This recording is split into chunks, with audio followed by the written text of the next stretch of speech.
అసరావు ఎక్కడి నుంచి వచ్చారు? గుంటూరు జిల్లా పొన్నూరు. ఎలా వచ్చారు? ప్రభుత్వం ఏర్పాటు చేసిన బస్సుల్లోనే వచ్చారా? బస్సులో వచ్చాము.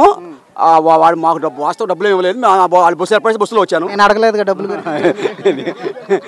నేను అడగలేదుగా డబ్బుల గురించి. మీరు ఎందుకు అంటే మీరు తీసుకునే వచ్చారా? లేదు అసలు డబ్బుల గురించి డబ్బుల గురించి నేను అడగలేదు. మీరు ఎందుకు చెప్పారు? చెప్పు. మేము స్వచ్ఛందంగా వచ్చాము. మాకేదో ఉత్సాహంగా చూడాలి, ఈ ప్రాంతం అంతా చూడాలి మళ్ళీ మేము అనేటువంటి చెప్పు. నేను అడుగుతున్నా, ఎంత తీసుకున్నారు? వాస్తవ రూపాయి ఎవరు లేదు. మీరు నమ్మునంపండి. లేదండి, పనులకు వెళ్ళే వాళ్ళని కూడా ఆపిచ్చి మరీ తీసుకుని పంపించారు. అదేం కాదు. మా దారిలో మాత్రం అక్కడ స్టార్టింగ్ లోనే డబ్బులు అనేదానికి నాకు డౌట్ వస్తుంది. లేదు అసలు మాకు రూపాయి లేదు. మేము అడగలేదు, అడగలేదు. దారిలో మాత్రం భోజనం ప్యాకెట్లు, అరటి పండ్లు అన్ని ఇచ్చారు. మజ్జి ప్యాకెట్లు ఇచ్చారు, వాటర్ ప్యాకెట్లు ఇచ్చారు, వాటర్ బాటిల్ ఇచ్చారు. ఇబ్బంది ఏం జరగలేదు, ఇబ్బంది పెట్టలేదు మమ్మల్ని. పలావ్ బాక్స్ ఇచ్చారు. ఎండాకాలం ఇబ్బంది ఇబ్బంది ఎవరి మీద ప్రేమతో వచ్చారు ఇక్కడికి? వాస్తవం చెప్పాలంటే ఇప్పుడు నరేంద్ర మోడీ గారు వస్తున్నారు కాబట్టి ఉత్సాహంగా అందరూ వచ్చారు.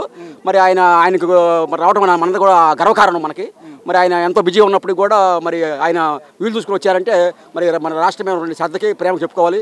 మరి ఒక రాష్ట్రం ఉన్నప్పుడు రాష్ట్రానికి రాజధాని అడుగుతారు, సహజం. అది పక్కన తెలంగాణకి హైదరాబాద్ రాజధాని, మరి అట్లాగే కర్ణాటక బెంగళూరు, మహారాష్ట్ర ముంబై. అట్లాగే రాష్ట్రం ఉన్నప్పుడు రాజధాని ఉండాలి, చిన్నదో పెద్ద రాజధాని ఉండాలి. అదే రాజధాని లోటుగానే ఉంటుంది. ఒక మనిషి గుండెగా ఎట్లాగో రాష్ట్ర గుండెగా లాంటిది రాజధాని. మోడీ గారు మనకి రాజధాని గ్రామానికి రెండోసారి రాబోతున్నారు. ఫస్ట్ సారి వచ్చినప్పుడు నీరు మట్టి తీసుకుని వచ్చారు. మరి రెండోసారి మన రాజధానికి ఏమి ఇస్తే బాగుండు అనిపిస్తుంది? వాస్తవం చెప్పాలంటే మరి ప్రధానమంత్రి గారికి అన్ని రాష్ట్రాలకి న్యాయం చేసి బాధ్యత ఉంటుంది.